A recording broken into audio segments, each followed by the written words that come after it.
Assalamualaikum warahmatullahi wabarakatuh. Di video ini akan kita pelajari mengenai apa pentingnya sebuah user account di sistem operasi kita atau di sistem komputer kita. Akan saya contohkan begini, saya sudah mempunyai dua akun di komputer yang saya gunakan ini. Bisa dilihat melalui tombol start. Kemudian di bagian account, ya, di sini ada akun utama dengan nama Masir. Kemudian ketika saya klik, maka akan muncul akun yang lain yang dia nanti sebagai akun tamu. Jadi perbedaan antara akun utama dengan akun tamu tentunya tentang masalah hak akses. Nah, ini akan penting kalau kita sebagai pengelola atau sebagai seorang admin yang kebetulan komputer itu akan digunakan oleh banyak orang, maka kita harus membatasi akses terhadap akun yang kita sediakan. Jadi tidak semua akun yang kita buatkan itu mempunyai hak akses yang penuh, seperti halnya kita sebagai seorang admin. Nah, akun ini juga bisa dilihat untuk mengecek apakah kita sudah punya akun lebih dari satu, bisa melalui menu control panel. Itu bisa kita cari dengan tombol find atau search di sini. Saya ketik control panel. Kemudian di bagian user account kita klik di change account type. Nah, ini hanya untuk membuktikan bahwasanya komputer yang akan kita berikan kepada orang lain, yang akan kita siapkan untuk orang lain itu sudah mempunyai dua akun yang berbeda, full access dan akses yang terbatas. Baik, untuk lebih memperjelas akan saya buatkan dua buah folder di drive D. Folder yang pertama akan saya namakan dengan khusus admin.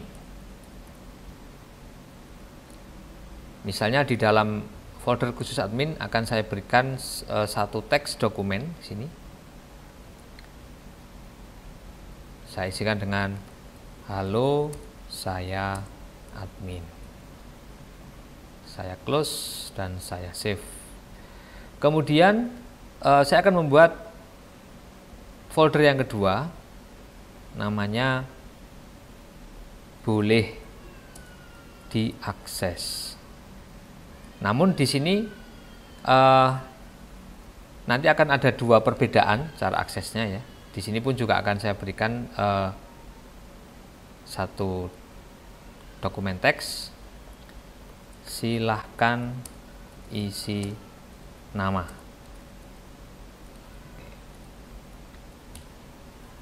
Saya save, kemudian saya close lagi. Nah, kita akan memberikan pembatasan hak akses. Yang pertama untuk folder khusus admin.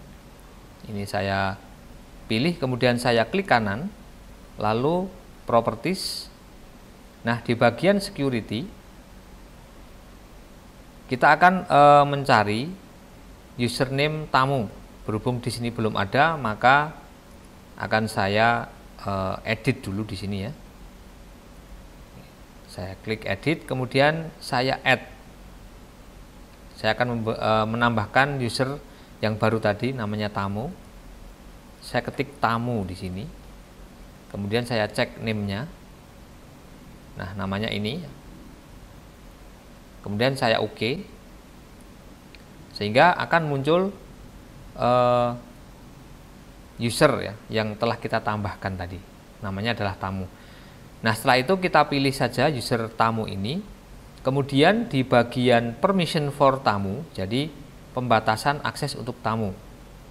Berhubung di sini tadi direktorinya adalah atau foldernya adalah khusus admin, maka saya tidak akan memberikan hak akses apapun terhadap tamu ini kepada folder khusus admin, sehingga saya memilih full controlnya itu deny, alias tidak boleh menulisi, tidak boleh membaca, tidak boleh melihat, tidak boleh mengeksekusi, tidak boleh memodifikasi. Jadi semua akses dibatasi. Kemudian saya apply. Kemudian saya yes. Kemudian saya oke. dan oke lagi. Ini yang pertama. Kemudian untuk membedakannya, di folder boleh diakses. Ini juga saya klik kanan, kemudian properties. Saya akan memberikan beberapa hak akses kepada tamu. Jadi di bagian tab security, lalu kita edit lagi, kita tambahkan user tamu, kemudian kita cek name-nya. Oke, ini sudah ada. Oke, nah di sini kita akan memberikan akses kepada tamu itu tidak semuanya. Misalnya dia hanya bisa membaca, ya. Atau mungkin akan kita tambahkan dengan write, ya. Read dan write, dan yang lain tidak ada.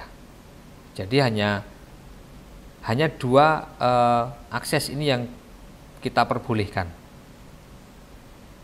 Lalu kita apply, kita oke, dan kita oke.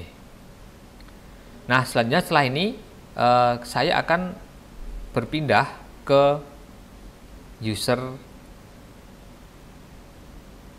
tamu. Jadi saya akan berpindah ke user tamunya di sini.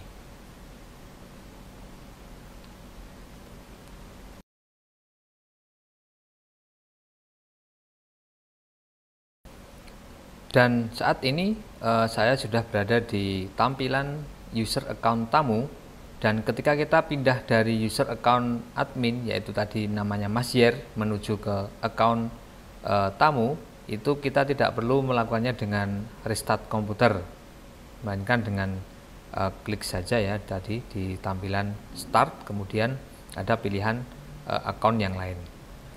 Nah, kita akan membuktikan bagaimana pembatasan hak akses itu terhadap tamu. Kita akan membuka terlebih dahulu folder yang telah kita buat tadi. Ada dua folder di drive D. Kemudian akan kita coba satu persatu.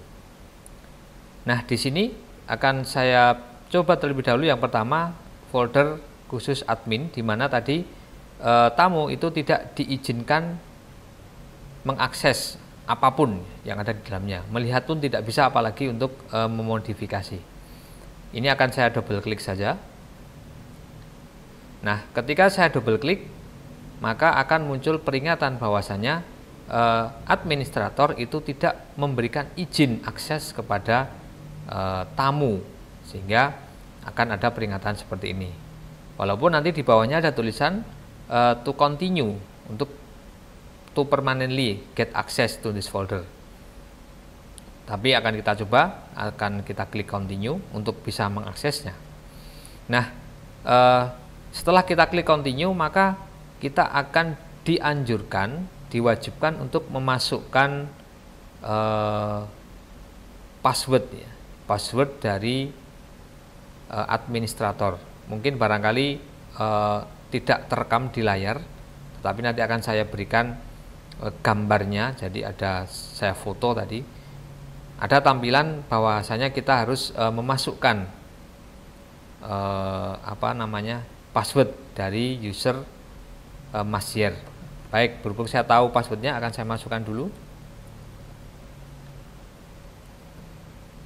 Nah, setelah kita masukkan, maka akan muncul tampilan lagi bahwasanya kita tidak diberikan izin untuk melakukan modifikasi terhadap folder tersebut. Karena tadi full kontrolnya kita deny, artinya kita tidak bisa menulis, membaca, kemudian kita membuat list, modifikasi dan sebagainya. Sehingga memang benar-benar folder khusus admin ini memang dibatasi untuk pengguna yang lain. Ini yang pertama. Kemudian yang kedua, kita akan mencoba folder boleh diakses. Kita akan melakukan cara yang sama dengan double klik. Nah, berhubung tadi di awal kita memberikan izin akses berupa read dan write, maka tamu itu bisa membuka folder ini.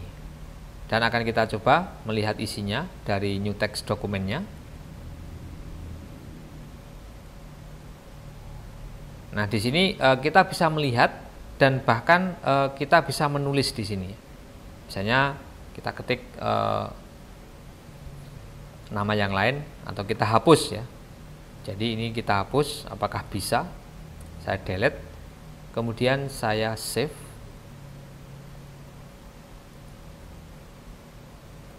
Dan kita close. Dan ternyata tidak ada masalah. Sehingga artinya dari dua contoh folder ini sudah jelas bahwasanya ada batasan-batasan tertentu yang bisa diizinkan oleh admin dan ada yang tidak diizinkan oleh admin.